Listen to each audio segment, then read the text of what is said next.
In this video, we're going to show you how to diagnose the push-to-start switch in your dryer.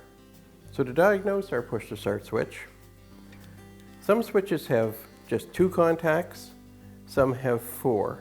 This particular one has 4 because there is a buzzer in here that gives it the option to give you a signal when it's finished.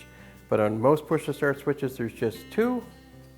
So with our multimeter in a continuity position, so that when we do have a completed circuit, we're going to get an audible sound. So using your schematic, because this one has 4 wires, we only need to test 2 connections. So we need to know which ones those would be, so we want to use our schematic to locate those. If your switch only has 2 wires, then it's very easy. It's 1 probe for each connection to do your test.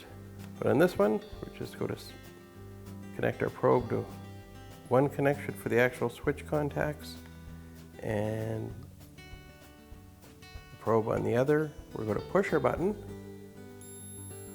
and you can see we have an audible sound. When I release it, it stops. When I push it, we get the sound. So this switch is testing good.